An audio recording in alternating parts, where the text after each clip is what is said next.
Manifesting. Do you actually know what that means? Have you ever thought about what that word is and why it's used in place or in exchange with the word creation? Manifest generally is used in a way that you are doing it, though, in a more mental sense, outside of reality. You're bringing something into reality. The word creation is more used by artists when they are creating something of some sort. And I don't think many people, actually I know many people do not even have any idea what manifest means, what the word means, where it comes from, why it has to do with you bringing something into your reality from your imagination, because it does. The word actually has to do with that. And not knowing what you're looking to do severely limits your ability to do that, because you don't know what you're doing. How are you going to manifest something if you don't know the word that you're using? When the word is what has the power. That's what you're doing by using it, by looking to manifest. Well, if you're looking to do that, you surely better know what it means to do that. Yes, we can just have the blind idea, the ignorance that it means to bring something that we imagine, visualize, felt into existence. And it works for us because we do it all the time anyways. But when we are consciously looking to take control of this ability, this power, this present that we have to actually know what we're doing, because we're consciously looking to use the hammer. You can be given the hammer, but if you don't know that it's a hammer and then it's used to put nails into stuff, then how are you going to use it? You're not. It's the same thing with words. Words are nothing more than tools or instruments for you to use. And the word manifests, personifies an action that you are looking to do. So what does it mean to manifest? It's manifest.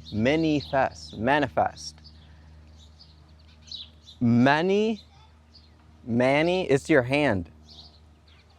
Man is your hand, which is a physical representation of your mind, because man is your environment. Go watch my last video right up here where I go over the environment and your subconscious and how it is what man is. It's the same thing. It's your mind pushed out. And your hand's a representation of that as well, because your hand's a representation of your mind.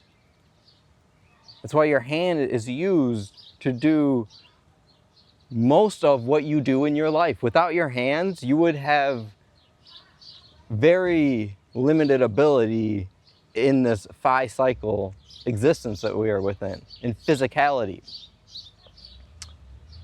in this 5D environment. And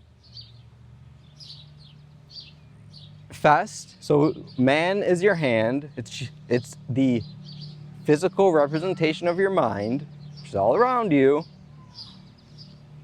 And then fest is feast, enjoyment, it's a celebration, it's to bring everyone in the community together and have an enjoyable time now in the moment with whatever it is that's going on, all the different activities and eating, all the different food that might be going on, games being played, everything. Shows going on, art being shown in all different forms and fashion. That's what a festival is. Everyone brings their art there and we all share it with each other and enjoy it. So manifest is to bring that enjoyment into your hand. So it's to bring all of what you are looking to enjoy to yourself. But your hand's a representation of your mind. So it's to have it within your mind, the things that you look to enjoy.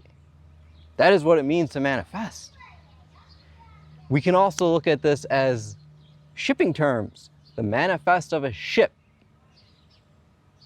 which I can get very deep into shipping and logistics and how that all relates to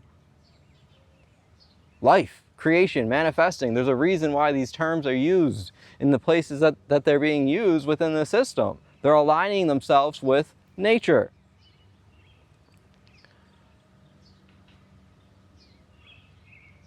In shipping terms, manifest is what you bring to the dock. It's the certified list of the cargo that's on the ship. It's what you're bringing to the dock. So what you are bringing to the dock is your product. It's what you're looking to bring to people, your offerings to others. And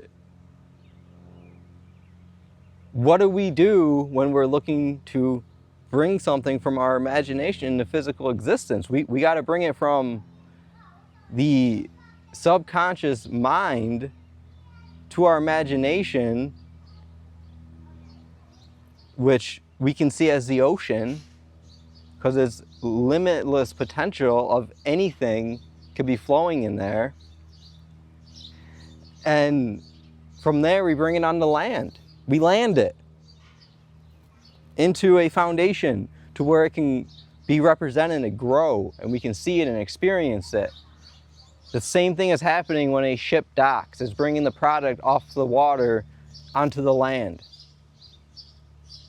The product is what you're looking to create, manifest, bring into reality. The dock is the transferring point for that to occur. It's the transition. That's what the dock is. In general, you go to the doctor because the dock changes your rotation. Tor has to do its spinning. Your rotate, rot, tor. Just flip the letters backwards. It's your toroidal field. The doctor changes you, he adjusts you. He turns you around into being something different. That's why you go there. But what do you go, when you go to the dock, what do you bring them? What do you bring in the dock? Are you bringing them all of these gifts that you're looking to enjoy yourself, the present that you want now? Or are these ailments that you're bringing to his attention? Because the doc will listen to whatever you say to him. But are you programmed to only tell him what ails you? Or do you go and tell him how great you feel as well? This is why your life is how it is. It's these little things that are set up in the system to keep people in track with how it is all orchestrated. It is a imprisonment system for the mind that is open. It just has a bunch of different guardrails on it that ignorance does not allow you through. But when you know, when you have the conscious mind to figure things out, to get those numbers and digits down and add them up to the sum of what you are right now, there's no block. You can go through anything. You can go through walls. There's nothing stopping you. Because it's clear. It's clarity. Because that's what it means to manifest. It's what you have in your hand, which is clear. It's air. The air is clear. That's why it is in the word. Clear air, clarity. You breathe it in. Constantly, consistently. You have to. Do you know that you're doing it? Is it conscious though? Because if you take conscious breaths, it's going to completely change your motion or your ability to bring things through you and to you. Because that clear air is what brings your manifestations into existence. And the more that you move it through you while holding on to that feeling of what it is that you are going to enjoy, you are enjoying within your imagination at that moment, you breathe it into existence.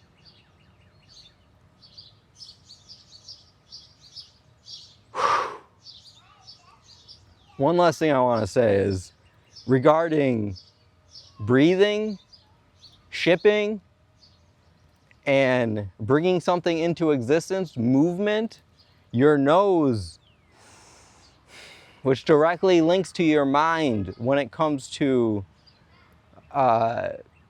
sensational feelings. Your nose goes straight to your mind. It's a direct link. What you bring in through your nose is what moves you the most, because it is what is changing your mind the quickest. That's why aromatherapy is such a powerful form of healing when done properly. And if you lay down in the water, your body's the ship, and you float. What is above the water? What allows you to lay there without getting up and keep breathing? Your nose. What does your nose look as if it is in that position? A sail, because it's what's moving you. Where do you think they got the idea for the sailboat in the first place? To blow wind against? Your nose, because you're blowing wind into your mind. It's the same thing. All we did is change our perspective with how we are doing these things. We're just playing with shapes out here. It's geometry and perception. I'm telling you, I can get way, way deeper than this. This is just the start. Everyone enjoy your day.